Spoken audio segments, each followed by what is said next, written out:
Deixa eu ver aqui. Vou deixar todo mundo aqui para o lado. Pronto. Enquanto isso, vamos dando continuidade aqui na disciplina de orçamento empresarial, que a gente tem até a próxima semana para finalizar, tá? Então, hoje a gente vai chegar pertinho, né? Vão ficar faltando aí apenas 2 unidades. Aliás, perdão, 2 tópicos, né? Para a gente fechar. Vou logo dizendo a vocês que tem um tópico, gente, que é tanta coisa. E aí, depois vocês vão ter que dar uma olhada lá no livro, porque, para vocês terem ideia, tem 118 páginas esse tópico. Nossa, eu fiquei assim, horrorizada. Meu Deus, eu não acaba mais, não. E aí, esse tópico é porque ele vai trazendo um passo a passo, né, sobre essa questão do orçamento. E aí, eu não vou trazer 118 páginas de slide para cá, para aí a gente não termina nunca e vocês não chegam ao objetivo, que é compreender, né, porque aí cansa. Mas depois vocês olham a parte lá do exemplo, né, que aí é só questão mesmo de leitura, eles vão mostrando lá na prática como é que vai ser feito. Vou indicar aqui depois qual é o... Tá bom? Então, a gente iniciou, na aula passada, a gente já adentrou aí na unidade 2, né? Custos industriais, na utilização do orçamento. Então, aí é direcionado para essa parte de indústrias, que produz, né, o bem. A gente sabe que tem essa parte industrial e a gente sabe que tem outro ramo que é, por exemplo, comércio, né? Comércio, você não tem que se preocupar em produzir, né, um produto. Você vai comprar e vai revender, né? Então, você vai saber por quanto você comprou, saber ali quais são as suas despesas, né? E aí, calcular o seu lucro. Então, eu falo isso porque lá no livro de vocês, vão trazer muitos exemplos de questões, e eu vou lá passar aqui para o próximo slide, que eu não vou entrar nesse tópico aí, porque é a identificação dos custos diretos e indiretos. Então, gente, isso daqui vai trazer uma releitura sobre custos diretos, custos indiretos, tudo aquilo que a gente já viu lá na parte de gestão e análise de custos, com uma diferença, né? Porque eles vão mostrar na prática, né, que é codificado cada tipo de custo, então eles vão mostrar dentro de uma realidade de indústria, né, como é que é feita essa questão de fazer uma ficha técnica para saber, por exemplo, que para produzir uma caneta, essa caneta aqui, você vai ter que utilizar quanto você vai utilizar de plástico, de refil, sei lá mais o que, tudo que compõe aqui essa caneta, né? Aí você faz uma ficha técnica. Ok? Então, olhem no livro, e aí ele tem mais, são exemplos mesmo. Ele traz pouca releitura do conteúdo, mas para vocês lembrarem para ver os exemplos. Então, estudem aí um pouquinho, deem uma lida lá. E aí a gente vai para o tópico 3. Só ir fechando aqui algumas abas, que podem vocês perguntarem alguma coisa. Eu não consegui enxergar, porque eu estou com muitas abas abertas. Pronto, é melhor assim. Deixa eu deixar os chats abertos. Pronto.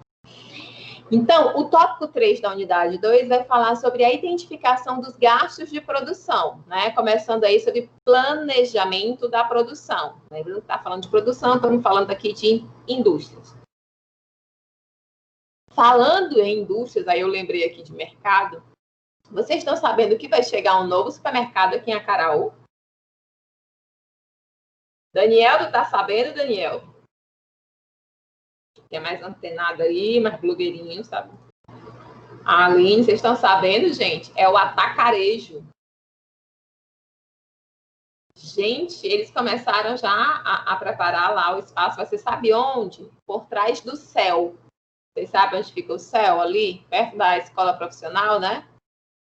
Ali por aquelas bandas ali, bem naquele espaço que tá desocupado, né? Que até o circo o nome daquele rapaz ficou lá uma vez, Marcos Troca, né?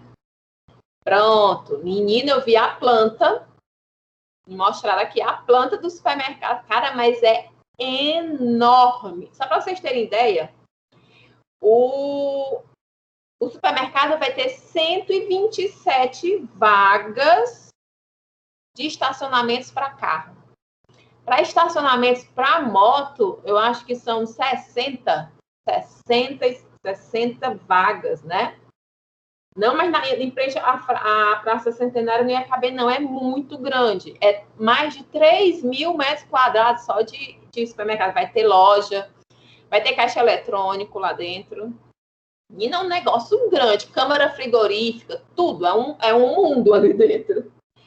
Eita, caralzinho crescendo, né? É bom e é bom também para a gente, né? Para nossa área. Então, a gente corre aí para se especializar, porque esses grandes empreendimentos vindo para a cidade, né? Primeiro impacto é gerar emprego formal, né? Que infelizmente a gente sabe que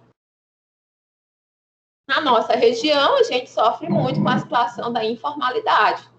Eu sei de casos assim absurdos, inclusive de ambientes que deveriam coibir isso, como por exemplo, escritório de contabilidade, contratando pessoas sem carteira assinada e para pagar menos de um salário mínimo para trabalhar 6 dias na semana, né?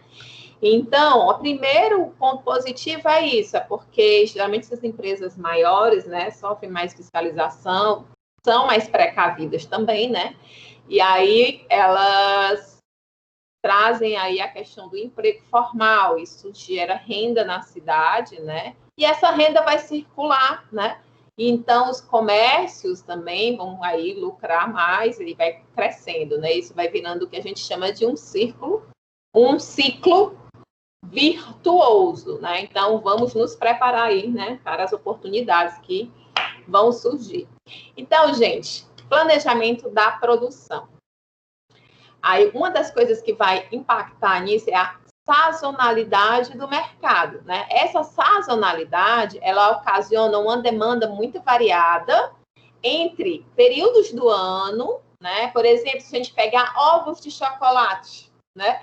A grande demanda vai ser onde? Lá durante o período da Semana Santa, da Páscoa, né? Se a gente pegar brinquedos, a gente sabe que durante ali o mês de outubro, né, essas indústrias elas vão ter aí um pico, porque elas vão ter que atender uma demanda maior. E assim vai. Assim também como a gente for analisar aí já saindo das indústrias, indo para lojas também. Período de fim de ano, né, que geralmente as pessoas recebem um dinheiro a mais, e aí também tem Natal, que nos estimula aí a comprar, né? Então, existe essa sazonalidade, né? Não é contínua, existem essas situações. Aí ele vai dizer que tanto em períodos do ano, como em relação às quantidades e também a mix de produtos, né? Provocando aí picos de demanda em determinados períodos. Então, isso é uma realidade. E aí, para ajustar a capacidade produtiva às oscilações na demanda, a empresa pode adotar algumas estratégias, né? Vamos, então, aí tentar ajustar. Com base em previsões e históricos, né? A empresa já tem ali um histórico, eles podem variar o nível da força de trabalho por meio de demissão, contratação e treinamento de funcionários. Então, a gente vê acontecer muito, por exemplo, na época de final de ano, né? Pessoas sendo contratadas temporariamente, né? Para poder suprir aquela necessidade de mão de obra extra naquele momento. Algumas, inclusive, depois são efetivadas, né?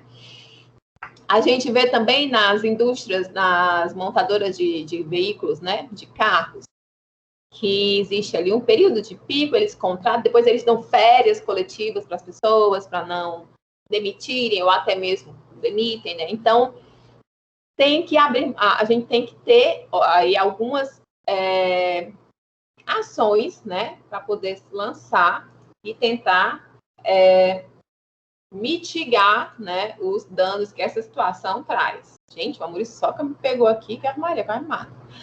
Utilizar horas extras nos meses de pico, ao invés de carregar estoques de um mês para o outro, é uma outra opção.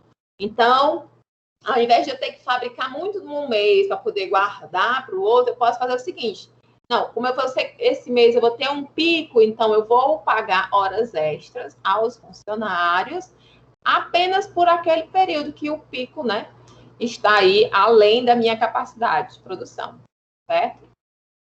Opa. E essas decisões, elas estabelecem a capacidade que vai estar disponível para a produção em cada mês, tá? E aí cabe salientar que precedem as decisões de dimensionamento e também de sequenciamento de lotes de produção. Então, antes de definir qual vai ser a dimensão desse lote aí, que vai ser produzido, você anteriormente tem que pensar nessas situações aqui, como você vai lidar, né? Só depois disso que você vai conseguir, então, tomar as decisões aí para conseguir dimensionar os seus lotes de produção, porque vai depender da sua mão de obra. Para isso, o departamento comercial deve realizar aí, primeiramente uma pesquisa de campo que resulte em um programa mensal de necessidades dos clientes. Então, eles vão fazer esse levantamento. Esse programa, ele é desdobrado, então, depois em semanas. Então, ele faz para o mês, depois desdobra em semanas. Aí, esse desdobramento feito pelos departamentos comercial e também o de planejamento aí, né, da produção, PCP, o qual vai resultar em uma previsão semanal, ok? Então, primeiro eu fiz o meu planejamento ali de como eu ia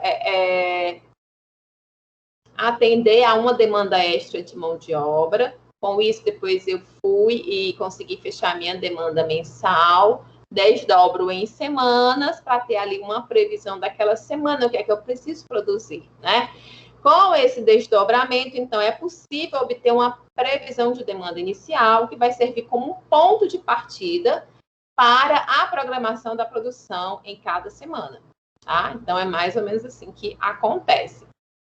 Desta forma, a cada semana, as previsões de demanda elas vão ser reavaliadas para determinar o que será produzido dentro de um mês fixo, tá? Então, não é algo fixo quando você faz, depois você pode ir reavaliando ali durante passadas semanas.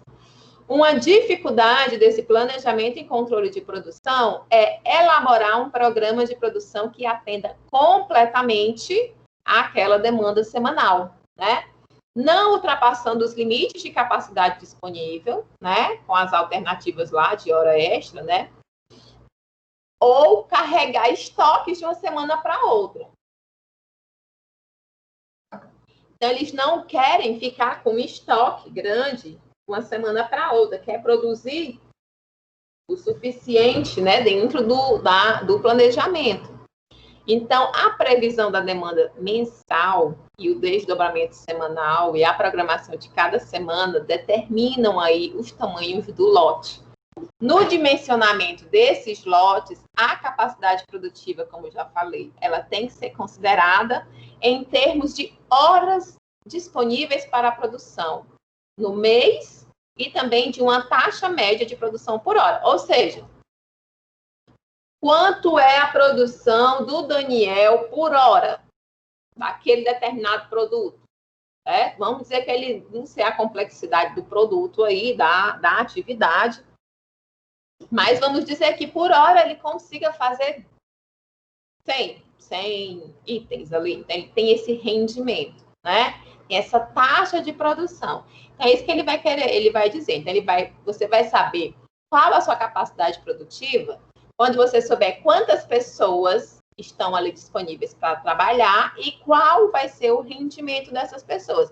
Se eu tenho 2 funcionários, cada um fazendo uma produção aí de 10 itens por hora, né? Trabalhando 8 horas por dia, então, ao fim, se eu fizer o cálculo, eu consigo saber, deixa eu fazer aqui, peraí. 2 funcionários, então, se são 2, cada um produz 10, é 2 vezes 10, então, em 1 hora são produzidos 20 produtos. Isso vezes 8, né? Ou seja, 8 horas de trabalho. Então, em um dia, sem pagar hora extra, seriam produzidas 160 unidades desse produto. Vamos dizer que essa fábrica funcione de segunda a sábado. Então, multiplico novamente agora por 6. Então, ao fim de uma semana, eu teria 960 unidades. Então, é essa questão que ele está falando aí do dimensionamento. Então, eu vou dimensionar o meu lote considerando a minha capacidade produtiva, tá? É isso daí. Então, eu não posso dizer assim, olha, vocês vão ter que produzir 10 mil unidades. Ai, meu filho, mas peraí. Aí viramos agora super-homens? Não dá. Então, tem que considerar isso daí. Aí uma questão que vai ser apresentada para vocês é a questão da depreciação. Que a gente está falando aqui de identificação de gastos, né? E a depreciação significa aí você reconhecer a perda ou diminuição da capacidade de geração de caixa dos bens. Ou seja, um equipamento que você compra, né, à medida que você utiliza, ele vai perdendo a sua capacidade de gerar caixa para os bens. Por quê? Porque aquele produto vai se esvaindo, né? Ele vai se desgastando, e aí vai chegar um momento em que ele vai fazer o quê? Vai quebrar, né? Então, hoje em dia, por exemplo, se for uma televisão, né, dura aí, sei lá, uns 3 anos, e aí, quando quebra, dificilmente você vai encontrar peças no mercado, você vai ter que comprar outra. É mais ou menos nesse sentido. Então, você tem que calcular que todo ano, né, ou todo mês, dependendo de como é que você vai fazer a contabilidade, aquele bem perde um pouquinho do seu valor, né? Perde um pouquinho da sua capacidade de geração de caixa. Isso aí se chama depreciação, né? Esses fenômenos eles ocorrem em virtude dos seguintes fatores. Por causas físicas. Os bens eles vão perdendo a sua eficiência funcional em decorrência do desgaste pelo funcionamento, né? Ou até mesmo pela ação do tempo. Quebrou, sim, mas quebrou por quê? Quebrou porque já estava velho, né?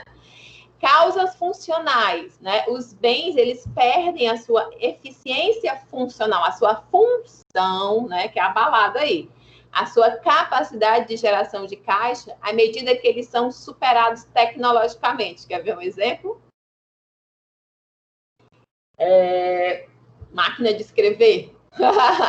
Não, mas aí é bem drástico, né?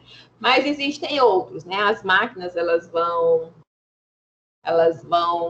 estão, né, cada dia mais a tecnologia muito inovadora, né? E aí surgem, principalmente falando em indústria, em produção, né? Surgem aí equipamentos que vão substituir, tá, a mão de obra humana viva de uma forma mais rápida, né? Vão produzir mais. Então, isso aí também é considerado. E a outra são causas excepcionais. Causas excepcionais.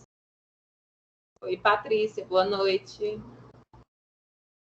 As causas excepcionais, elas são situações de excepcionalidade em que os bens perdem a capacidade de geração de caixa em decorrente de acidente, incêndio ou tempestades, né?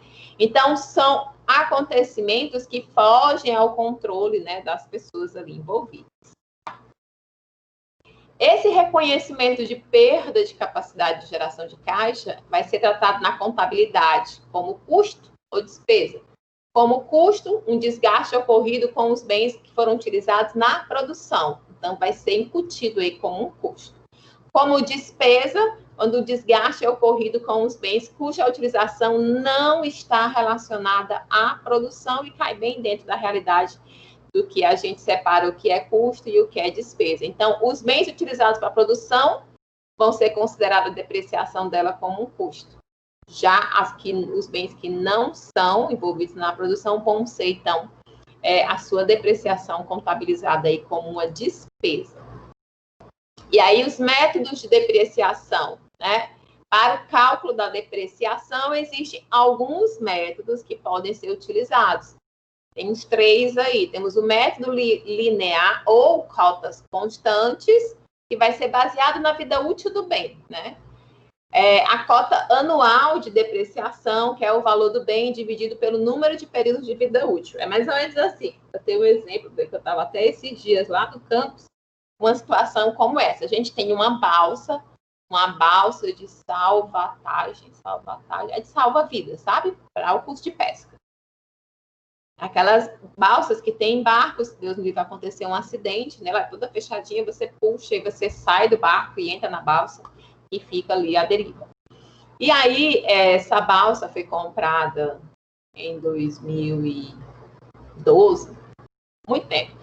E aí, como o material é tipo uma boia, né, gente? Então já rasgou e tudo mais, o pessoal pediu para a gente contratar alguém para consertar. E aí eu fui olhar, e existe uma coisa que para a gente é uma obrigação, mas é um conceito muito importante, que é antieconômico, né? Muito ligado à questão da depreciação. E exatamente essa situação. O que aconteceu? Essa balsa ela foi comprada por cerca de R$7.500, R$7.400, tá? Lá em 2012, tá? Então, essa balsa já tem 8 anos de vida, tá? Hoje, o valor dela, que já sofreu depreciação, é de pouco mais de R$4.300. Só que eles consideraram para esse cálculo, essa cota aí anual de depreciação, que a gente lá trabalha com cota anual, eles consideraram que a vida útil daquele produto seria de 20 anos. Então, isso quer dizer o quê? Isso quer dizer que eu peguei lá R$7.500, mais ou menos, a vida útil dele não é 20 anos, e dividi por 20. Então, a cada ano é como se ele depreciasse R$375. Só que a gente percebeu que, na verdade, ela já se deteriorou, né, com 8 anos. Então, 7.500 dividido por 8, na verdade, eu devia fazer uma depreciação dela de cerca de R$937 por ano, né? Ou seja, ela já deveria ter zerado o valor dela. E por que eu estou botando 8 anos? Porque ela chegou no momento que ela se torna antieconômico, o conceito dela. E essa é uma decisão administrativa. Por que é antieconômico? Porque o valor para eu consertar esse produto vai ser superior a 50% do valor depreciado dela. E aí, eu vou estar usando recursos para consertar um bem, né? Que vai ser mais caro praticamente consertar do que fica mais viável você comprar um novo, né? É aquela situação, às vezes e outra, é um bem que se você conserta hoje pela fragilidade, né, das características do bem, daqui 6 meses ela fura novamente, e aí? Né? Só para consertar isso aí, gente, era R$3.000, e ela custa 4.000 e pouco. Hoje, o valor dela, se a gente fosse vender esse bem hoje, era 4.000 e pouco. Ok? Então, não vale você investir R$3.000, então é melhor você investir um pouquinho mais e comprar um outro bem. Então, a depreciação funciona mais ou menos nesse sentido. E aí tem essa questão da cota anual e também tem a soma dos algarismos dos anos. Né? 1, mais 2, mais 3, mais 4, mais 5. O método mais utilizado é o método linear ou cotas constantes, né? É o método das cotas constantes. Ele é o mais utilizado pela simplicidade de cálculo e porque é aceito pela legislação fiscal. Caracteriza aí pela utilização de cotas constantes ou iguais durante aquela vida útil do bem, tendo a sua parcela distribuída em função do tempo. Eu fiz agora o cálculo aí para você. O cálculo da depreciação pelo método linear ele pode ser feito de 2 formas. Cotas anuais ou cotas mensais. Cotas anuais, para apurar a cota anual, multiplica-se aí o valor do bem pela taxa de depreciação. Na verdade, você faz uma taxa em percentual, né? Eu fiz aqui um exemplo de valor fixo, mas para facilitar para vocês, mas é um percentual que é aplicado. Então, nessa forma aí de cálculo, a depreciação ela vai ser calculada somente uma vez ao ano, quando você for atualizar aí o seu balanço patrimonial, geralmente. E cotas mensais é quando a cota é feita aí mensalmente, então o seu valor vai ser obtido da divisão do valor da cota anual por 12. Né? E nessa forma, a depreciação ela vai ser contabilizada mensalmente, que é bem tranquilo, né? Então, passamos de depreciação. Vamos falar um pouquinho sobre centro de custos, centro de vendas, centro de despesas, tá? Segundo o Yudes Cibus, centro de custos é a menor fração de atividade ou área de responsabilidade para a qual é feita a acumulação de custos. Tá? Então, o centro de custos, ele é constituído por uma parcela ou o total de uma área de atividade de produção. Total de uma área, reunindo aí os seguintes componentes.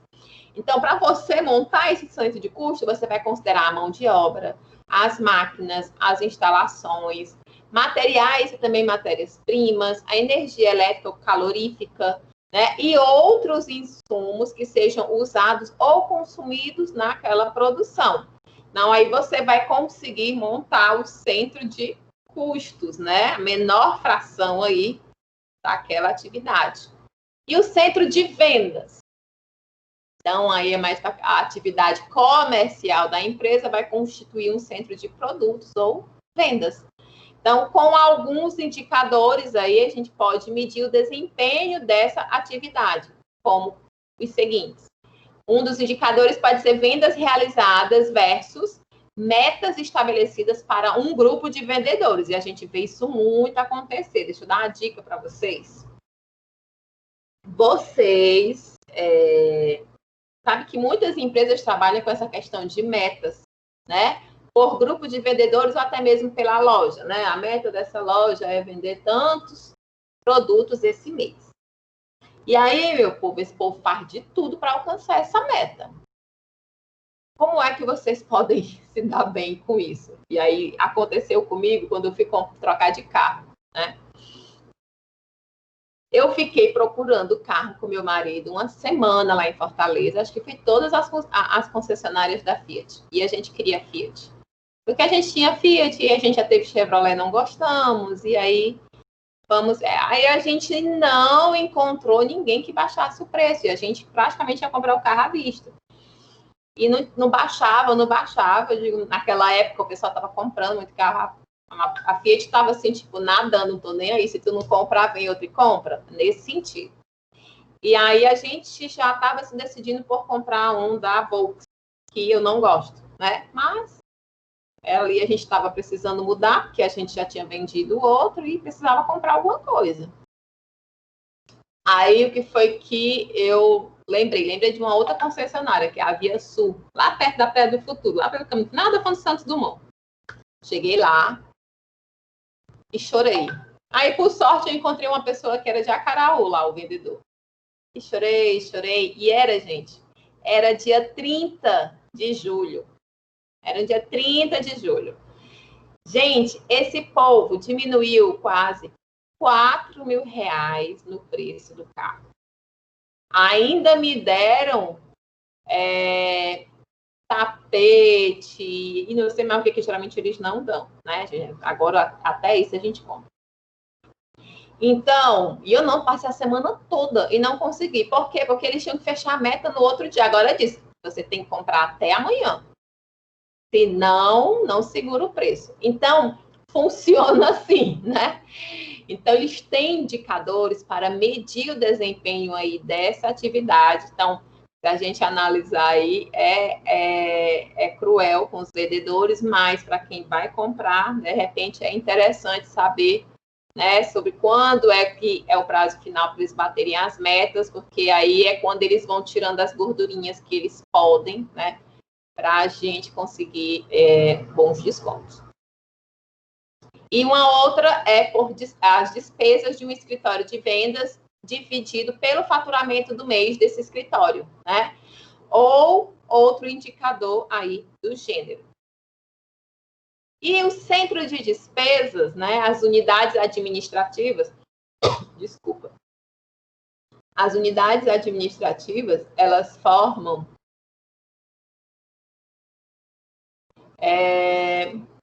centros de despesas e neles são apropriados todos os dispêndios do mês, relacionados aí com a estrutura e com a atividade desses centros. Vão incluir aí as áreas de recursos humanos, a contabilidade, compras, faturamento, processamento de dados, assessoria jurídica, vigilância, né? Eles não falaram aí, limpeza, entre outros, né? Tudo aí que a gente sabe que está ligado às questões administrativas, que são tratadas, então, como despesas. Então, o desempenho de um centro de despesas, ele pode ser medido comparando-se os gastos realizados com os que foram orçados, né? Foram planejados. Ou então, comparando-os com os preços dos serviços prestados por empresas terceirizadas existentes no mercado, ou ainda medindo-se a evolução da eficiência do serviço administrativo. Mas por que tem todos esses centros? Tem mais um aqui. Ainda tem ali o centro de lucro e o centro de investimentos. Mas esses centros existem, eu não sei se vocês já perceberam, né, do que a gente foi explicando, para que você saiba quanto cada centro está custando e quanto ele está eficiente.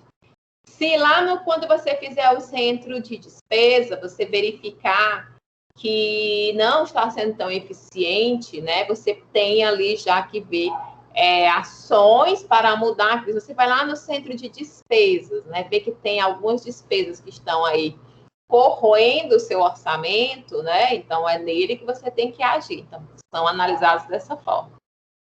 Centro de investimentos é bastante amplo na atividade empresarial e vai estar ligado aí diretamente ao tamanho da empresa, ao volume de negócios, à complexidade de atividades e também o tipo de gestão que foi adotada, né? Então, são situações bem mais específicas.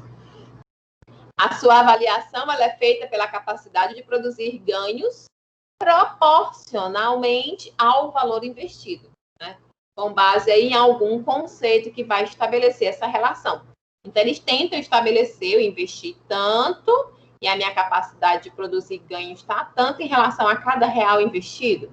E aí você faz essa avaliação para saber se está valendo a pena ou não, se precisa mudar alguma estratégia, tá?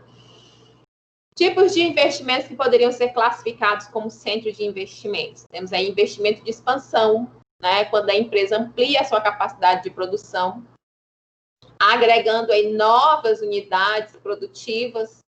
Vamos dizer, por exemplo, um pinheiro, quando abre um pinheiro aqui, abre uma filial, né? Está expandindo. É um investimento que foi feito. E aí, do valor que foi investido, como é que estão sendo os retornos aí, os ganhos? Vamos dizer, eles investiram tantos milhões aí para construir, para contratar, para comprar todos os materiais, estoque, mobiliário, por aí vai, né? Investimento de inovação, quando ocorre substituição de processo produtivo, que pode aumentar a produção ou baratear o custo da unidade produzida. Como eu dei o exemplo lá das máquinas, né?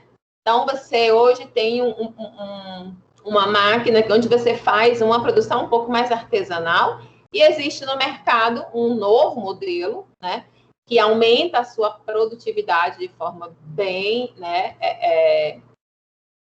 expressiva, e aí você vai, de repente, começar a analisar, de repente, vale a pena eu comprar essa máquina, embora ela seja mais cara, né, eu vou conseguir produzir mais a um custo menor, e isso vai me trazer qual ganho? Então, qual vai ser esse retorno? Então, isso aí é mais um tipo de investimento.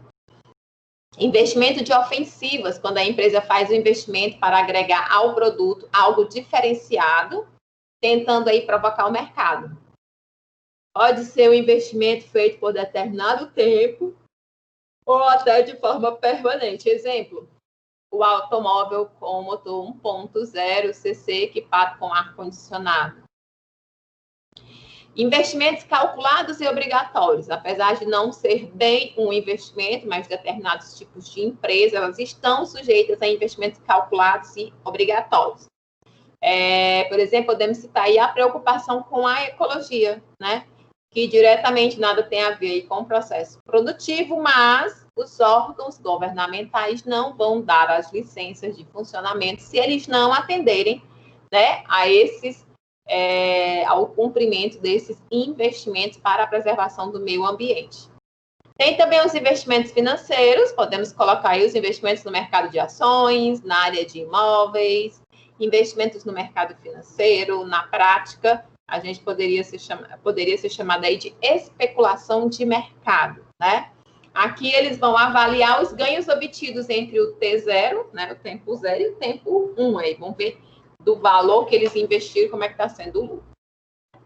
E aí tem o centro de lucro, né? Que aí o mesmo autor vai conceituar dizendo que é um segmento da empresa, às vezes constituído por uma divisão que é responsável não apenas por custos, né? Centro de custos, mas também por receitas e, portanto, por resultados. Então, para você saber lucro, você tem que saber dos seus custos e também das suas receitas.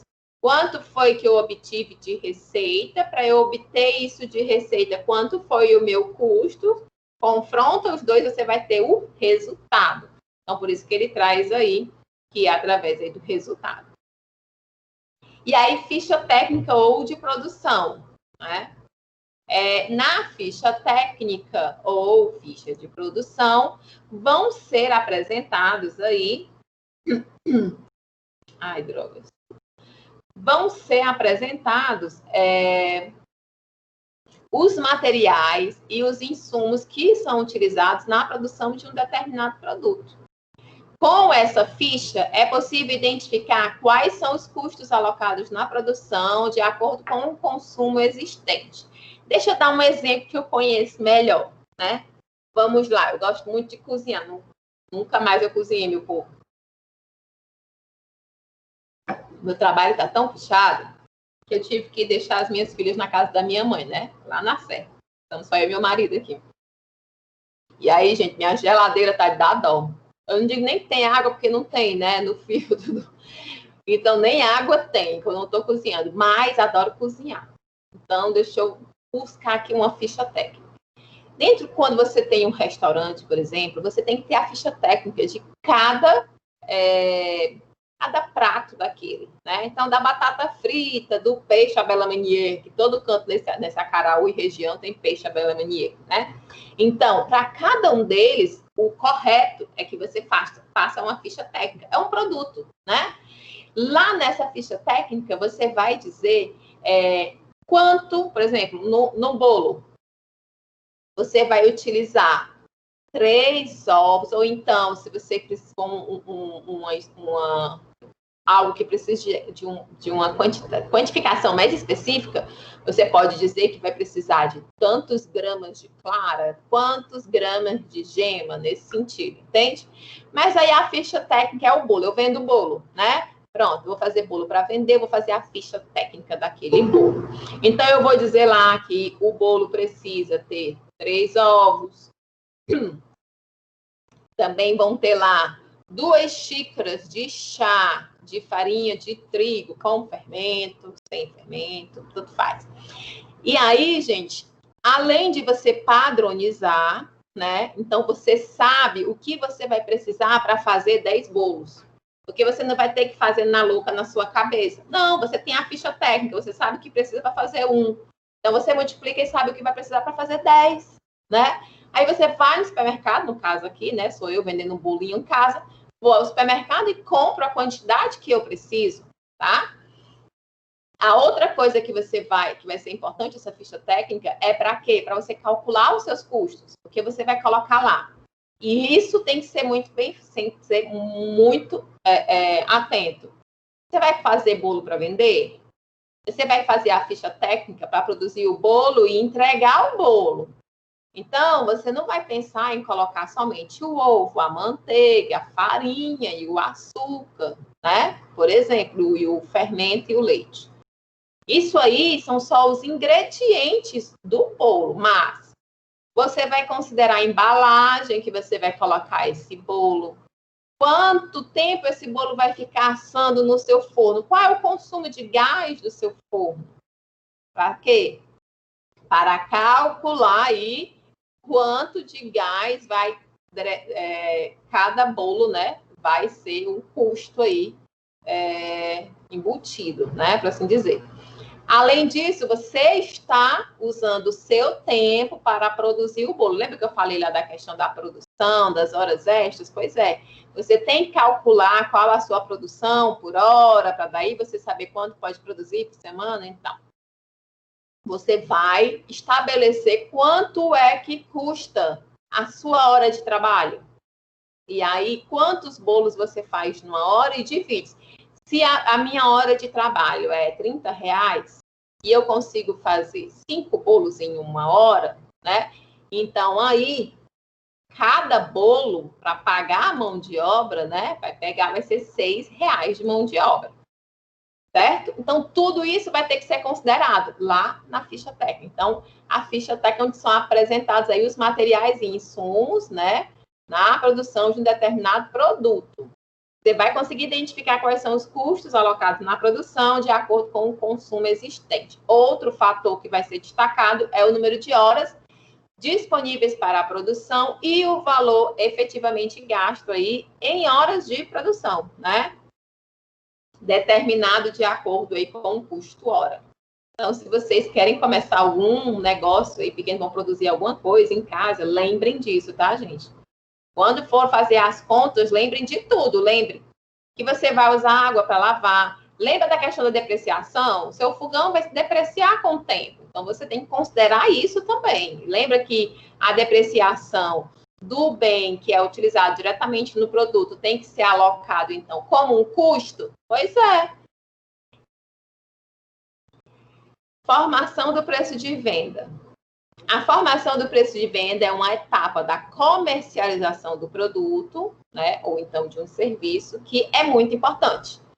Uma vez que vai ser o preço dos produtos, ele é relevante nas decisões estratégicas da empresa. Sendo necessário aí, gente, ter uma noção, né, aliás, uma noção não, acompanhar e saber qual é o preço praticado no mercado. As decisões tomadas certamente trarão aí impacto nos resultados financeiros da empresa e, portanto, eles precisam ser considerados na elaboração do orçamento. Então, além de você saber os seus custos, a gente até já falou isso lá em gestão e análise, né, de custos, mas esse tópico aqui, essa unidade, meio que ele traz sempre uma releitura dessa disciplina que a gente já viu. Para determinar o preço dos produtos, é fundamental analisar o público consumidor e também a concorrência. Estar sempre alerta para a necessidade de se adaptar às novas tendências de mercado. Você precisa estar aí oferecendo produtos novos, né? Geralmente, esses produtos novos viram, além de tendência, eles atendem de outra forma, de uma forma diferenciada, à necessidade do cliente. Então, você tem que se atenar aí às tendências.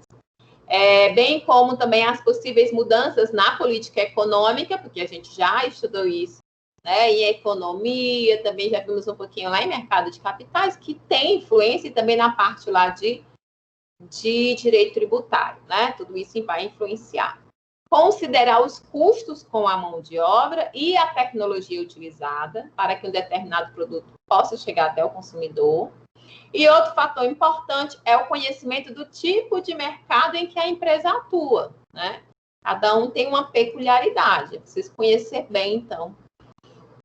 E os principais objetivos dos preços são proporcionar a longo prazo o maior lucro possível, permitir a maximização lucrativa da participação de mercado, maximizar a sua capacidade produtiva, ou seja, se você tem capacidade produtiva de 100 unidades por dia, você está produzindo 10, você não está utilizando ao máximo, né?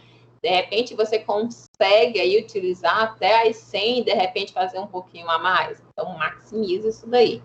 E maximizar o capital empregado para perpetuar os negócios de modo aí autossustentável.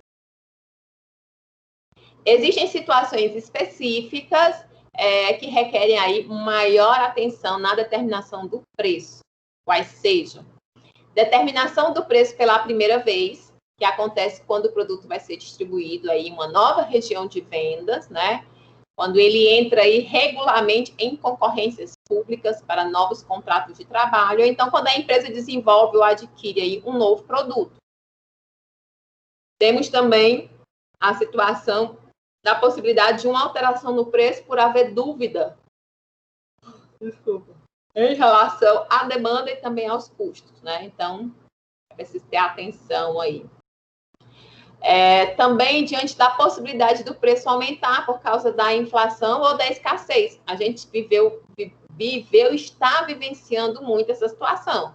Eu estava até comentando com a Giovanni, gente, eu estou ficando já desesperada, porque eu tenho que comprar uns notebooks, tenho que comprar ar-condicionados, né, lá para o Instituto, e os pregões, né, que vários órgãos estão já fazendo, já fizeram das duas que já aconteceram e a gente poderia comprar a partir desses órgãos, dessas empresas.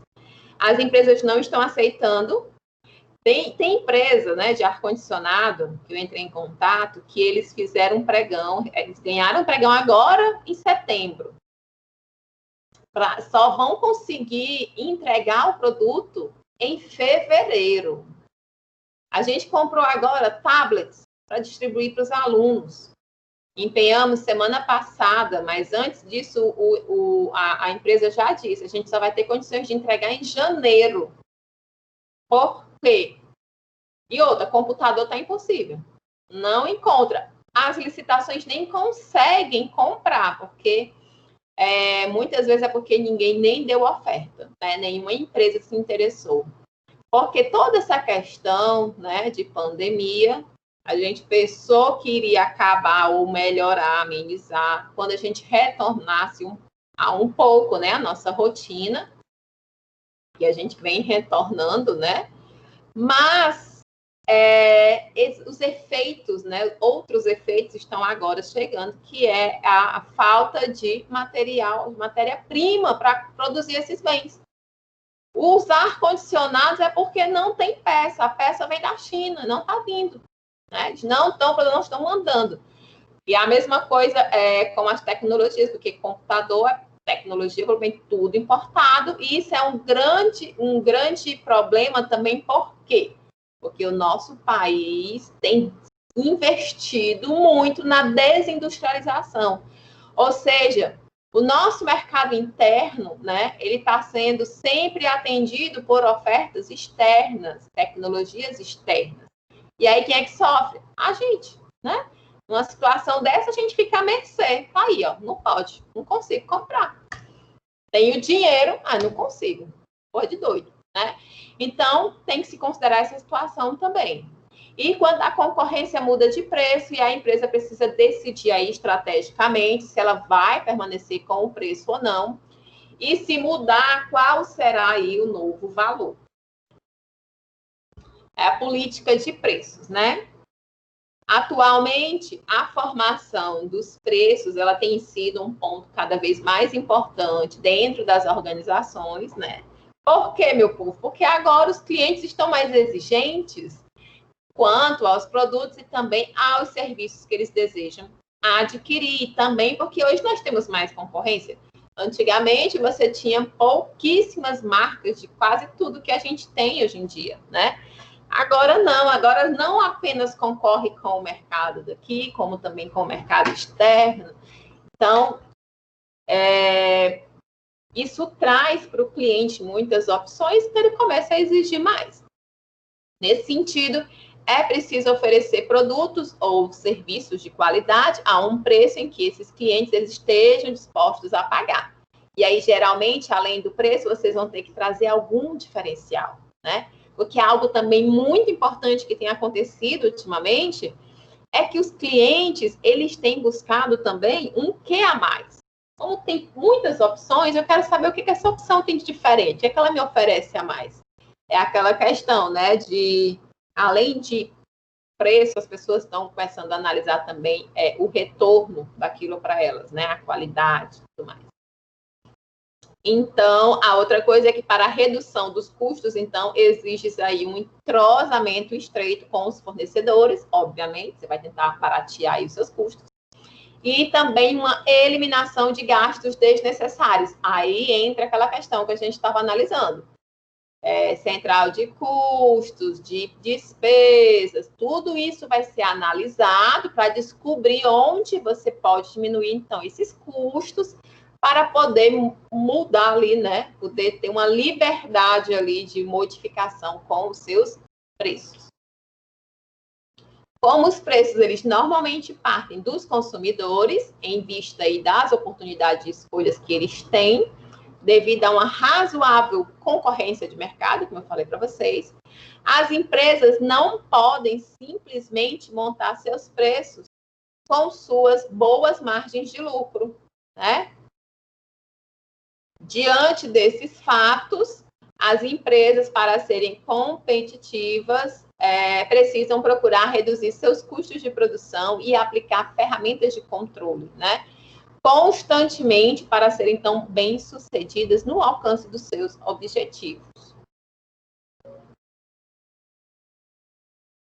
Aí, gente, o preço de venda de uma mercadoria, ele pode ser definido aí com base em 3 procedimentos, baseado, então, na concorrência, né? Quando se busca, então, conhecer o valor que está sendo praticado, baseado em dados técnicos, opção em que a empresa levanta informações sobre o custo de aquisição, os impostos e tudo mais, a central das despesas financeiras, comerciais, então, tudo mais, e o lucro que você deseja obter, né? E também aleatório, quando a empresa define o seu preço com base em estimativas de lucro, sempre considerando aí a melhor rentabilidade possível, é óbvio, né? Dessas 3 opções, é recomendada, então, a definição do preço de venda com base em dados técnicos, porque é a maneira mais segura, gente, é a mais correta. Não dá para você só, não, eu quero ganhar tanto. Mas aí, você nem sabe, né, quais são os custos aí envolvidos, o que são muitas, né, até fica depois difícil. Se você tiver que mudar a sua estratégia, você vai demorar muito mais, né? Porque você nem conhece os seus números, não sabe o que está envolvido. Então, as demais alternativas, elas podem causar aí complicações, porque elas dependem do contexto mercadológico de cada empresa. Estratégias de preços competitivos, né? Crepaldi e Kogan, né? Eles vão buscar as definições para estratégias de preços competitivos. Primeiro, igualando a estratégia de competição, né? É definida, então, como uma estratégia em que uma organização vai estabelecer preços iguais aos dos seus competidores. Muitas empresas escolhem essa estratégia para evitar, então, a competição de redução de preço. Tipo, eu baixo o meu preço, aí o outro vai e baixa também, aí o outro vai e baixa também, e é assim. A outra é cotar por baixo do preço da competição, né? É a estratégia em que a organização estabelece preços em níveis inferiores ao dos competidores. Enfatiza, então, o oferecimento do menor preço entre as alternativas disponíveis. Por exemplo, a maioria das lojas de desconto focaliza o corte para baixo no preço das lojas tradicionais de varejo. A esperança aí é de que volumes elevados com baixas margens se mostrarão mais rentáveis, aí os atacadores da vida, né? Líderes de preços e seguidores, né? A estratégia em que organizações com grandes fatias de mercado e também de capacidade de produção, elas vão determinar o nível de preço. Outras organizações mais fracas no mesmo ramo de atuação irão segui-las, né? Porque elas não vão ter condições de fazer frente a essas empresas.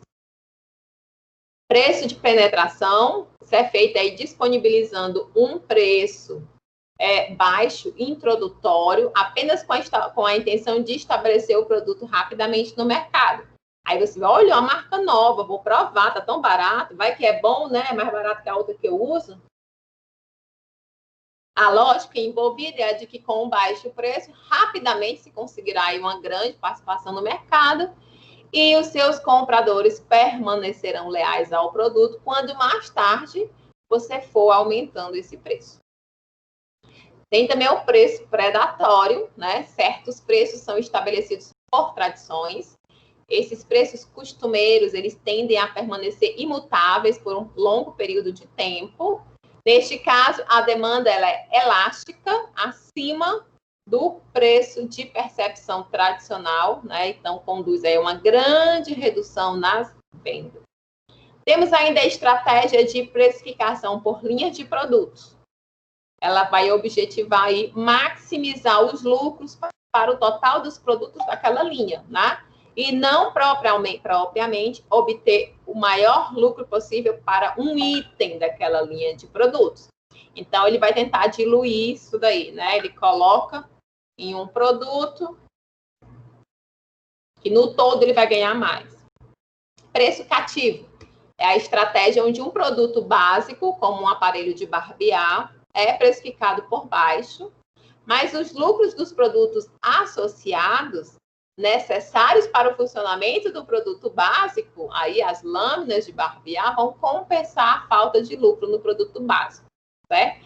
Então, você compra um aparelho de barbear, R$80, mas aí, vamos dizer que a cada 2 meses você precisa estar trocando a lâmina, e a lâmina custa quase... Um dia desse eu estava exatamente comprando um produto que era nesse sentido. Eu digo, cara, mas aí vou te contar, sai caro. Porque em 3 meses de compra do produto que precisa para juntar com o outro para poder ser utilizado, eu já ia pagar o preço do aparelho. Então, meio nesse sentido. E preço isca e preço líder. Preço isca é o método de atração de clientes pelo oferecimento para vendas de itens de baixo preço, com a intenção de vender os produtos mais caros. Disponibilizam-se, então, os produtos mais baratos, mas eles se utilizam de métodos de vendas para transferir os clientes para os produtos mais caros. Isso já deve ter acontecido com vocês, né, gente? Aí eles colocam uma super promoção e você vai lá e não sabe que foi fisgado e aí você caiu na armadilha deles. Gente, eu estava assistindo essa semana, né? Terça, quarta e hoje, eu passei o dia todo, esses 3 dias, manhã e tarde, participando de um congresso, né? É um congresso brasileiro de governança. Governança, controle de riscos nas aquisições, é voltado para o setor público, né? E aí eu achei tão interessante, a gente está falando aqui de preço, e achei interessante no sentido muito negativo, para que vocês percebam, né? Porque, por exemplo, essa questão aí do preço isca e preço líder, né? É uma estratégia que funciona, sim, mas vocês percebem que nós somos enganados? Pelo menos um pouco iludidos, ludibriados, né? Você vai ali com a intenção, cara, as pessoas já estão na maldade, querendo te vender mais. Aí deixa eu trazer para vocês uma situação que foi colocada nesse seminário, que teve um congresso, que teve uma parte que foi sobre a questão de segurança de dados, né? Que a gente tem uma legislação aí agora, por quê? Por conta dessa questão da tecnologia, todos os nossos dados hoje estão disponíveis em todos os locais, vocês ficam recebendo aí ligações de todo local, oferecendo para vocês, eu sou servidora, fico oferecendo empréstimo, de abacuá. Não tem paz, né? Você fala perto do telefone que quer comprar um ar-condicionado, abre o Instagram, está lá uma propaganda de um ar-condicionado, vocês já devem ter visto isso acontecer. Então, vamos dizer, essa política, né, de buscar essa questão de preço, de mercado, de vendas, está de uma forma que nós estamos virando produto. Aí o exemplo que foi dado lá, que foi mostrado, uma loja conceito da Hering lá em São Paulo, foi que ela fez. Ela instalou na loja câmeras de reconhecimento facial. E aí, essas câmeras ficavam captando as reações dos clientes que entravam nessa loja aos produtos. Assim, eles saberiam qual produto teve uma melhor aceitação a partir, né, da avaliação da expressão da pessoa. Outra coisa que foi feito foi um dispositivo de... Como é que chama? Sensor de presença, né? Para quê? Para identificar o tempo médio que as pessoas ficavam em cada sessão, para saber qual a sessão estava mais atrativa. Mas vocês percebem o quanto eles estão nos utilizando para o benefício deles? E sem nos pedir permissão, né? Foi o que aconteceu, o Ministério Público lá abriu uma ação na Justiça, né? Estão processando essa loja, e se ela for condenada, ela vai ter que pagar aí até 97 milhões de reais de multa. Então, e com um lembrete aí, tá, gente? Tecnologia é bom, tem que usar as metodologias aí que a gente puder, né? Porque uma empresa tem que aí buscar o seu lucro e tal. Mas, enquanto cidadãos, né, nós estamos sendo aí invadidos de tal forma que nunca se pensou que seria possível. Com isso, a gente finalizou a unidade 2, tá? A unidade 3, que é a última, vai tratar de orçamentos, projeções e fluxos de caixa, tá? Processo, aí o tópico 1, orçamentos e projeções, modelo conceitual, processos de elaboração. Um amplo estudo aí, né, deve ser realizado na fase inicial do processo de elaboração de orçamento. Para isso, é preciso focar em 3 etapas: previsão, reprojeção e controle. Vamos lá. Previsão, nessa etapa aí, ela vai compreender a fase de cálculo. Então, basicamente, é quando calculamos no papel aquilo que se espera, aquilo que é previsto para acontecer aí no próximo período. Então, a gente pode dizer que é a etapa de elaboração dos quadros orçamentários. A reprojeção, nela, os dados são os dados orçados, eles devem ser submetidos aos setores responsáveis, né? E após o retorno, ou seja, esses setores vão analisar e vão dar um retorno, um feedback. Após o retorno de todas as observações e críticas necessárias aí à sua elaboração, vão ser realizados os ajustes e os acertos das previsões iniciais. Deve ser elaborada e estar pronta no período de 1 a 2 meses antes do início do exercício social, ou seja, antes de você colocar ele em prática, para que os responsáveis aí de cada área, eles possam fazer uma programação do exercício, a fim de que vão ter que projetar como eles vão alcançar isso, né? Então, precisam saber antecipadamente para se planejar. E controle. Nessa etapa, é verificado aí se os objetivos previstos, eles foram realmente alcançados. É avaliado o desempenho das áreas de responsabilidades por intermédio de análise de variações, o que possibilita fazer eventuais correções apontadas. Todo planejamento, gente, tem que ter acompanhamento e controle, né? Não existe.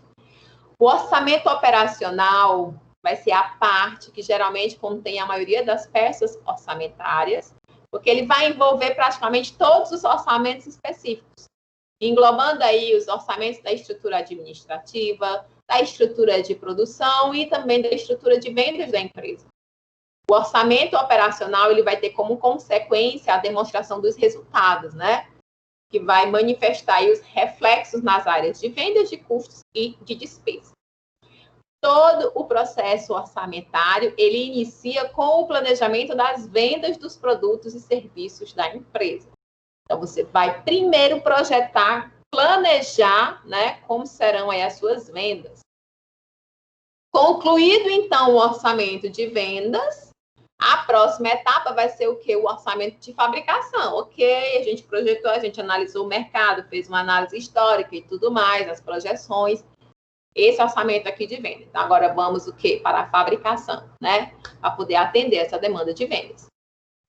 Contudo, é importante que sejam levados em consideração aí alguns aspectos, como a disponibilidade de mão de obra necessária, que a gente já falou, a capacidade de produção dos equipamentos, também já falamos, a política de estoque e também a capacidade de armazenamento dessa empresa, tem que ser considerado nesse momento. E o prazo de entrega aos clientes. Você precisa saber qual é o prazo para entregar, para saber quanto produzir, quanto ficar de estoque e tudo mais. Nessa etapa, são preparadas as estimativas de materiais para poder atender essa produção, né? E, em seguida, são apurados aí os custos de matéria-prima, de mão de obra. Lembra que tinha a ficha técnica? Então, pronto. Você vai pegar a ficha técnica e vai conseguir calcular isso daí. Aí, matéria-prima, mão de obra direta, os custos indiretos, a área de produção, ela planeja a quantidade de materiais e o setor de compras, né, vai encaminhar a sua aquisição de acordo com o momento planejado da compra e o preço adequado. O orçamento específico de mão de obra direta, ele estabelece o número de horas necessárias para produzir aí cada produto. Podem ser identificadas as taxas médias de remuneração por departamento, por centro de custos ou por operação, e determina também a necessidade de pessoal contratado. Quanto ao orçamento específico de despesas operacionais, que envolve aí os departamentos administrativos, de vendas e financeiro, cada um deles vai elaborar o seu. O gerente de vendas é aí o responsável, então, pelo orçamento de despesas de vendas. O de administração, pelo orçamento da administração e assim por diante, né? Após o preparo aí de todos os orçamentos específicos, eles unem os dados, né? Receitas, custos e despesas, para poder, então, elaborar o orçamento operacional, que vai apontar aí qual será o lucro do período desejado. O processo orçamentário das vendas, ele pode ser feito a partir de alguns métodos. Método estatístico, coleta de dados das fontes de origem das vendas e uso final do produto, ou seja, o uso que o cliente vai dar, né, para o produto. Pode também se utilizar métodos estatísticos, vocês já estudaram métodos quantitativos, né? E aí a coleta de dados. Então, essas situações, elas vão ter que ser consideradas para você fazer esse orçamento de vendas. E, de modo geral, o orçamento de vendas, ele envolve alguns pontos importantes. Ou seja, tem que ter uma previsão de vendas em quantidade para cada produto, a previsão dos preços para os produtos e também os seus mercados, identificação dos impostos sobre as vendas e também orçamento de vendas em moeda corrente, né, do país. Gente, esse tópico ali, que é o tópico 1, é o que eu falei para vocês no começo da aula, que ele tinha 118 páginas, tá? Ele vai lá mostrando como fazer esse orçamento aí, tá? Todas essas etapazinhas, ele vai mostrando lá umas tabelinhas, umas planilhazinhas, os cálculos que foram feitos, tá? Então, é um exemplo vivo. Eu não vou trazer 100 páginas aqui de exemplo para vocês. Então, por favor, estudem lá no livro de vocês, tá? E por hoje é isso. Próxima aula a gente finaliza com os 2 últimos tópicos. De repente a gente já inicia também a próxima e última disciplina, né? Para ver até se a gente termina essas disciplinas mais cedo. Porque eu aposto que vocês não querem ficar aqui comigo até o dia 18 de dezembro tendo aula, né? Porque vocês já não querem aparecer agora. Imagine depois. Alguma dúvida? Para ver se eu consigo ajudar. Verdade, professora. Olá! Ai, ai. Quero ver se vocês vão ficar. Dia 18 de dezembro é uma semana antes do Natal, não é não? Deixa eu ver ninguém aqui. quer ficar, não. Exatamente, ó. 18, na verdade, vocês a aula é quinta, né? Então, seria quinta, dia 17. A próxima quinta, dia 24, é Natal. Então, eu vou tentar na aula que vem já iniciar a outra disciplina para vocês conseguirem todos apresentarem, então, os trabalhos de vocês no dia 3 de dezembro. Aí eu venho para cá para dar resumo, fazer uma revisão, porque eu tenho que vir aqui dar aula, mesmo se vocês não vêm, tá? Mas, pelo menos, vocês ficam livres aí já na primeira semana de dezembro, tá bom? Como vocês estão recebendo mesmo as presenças, né? Fica tranquilo.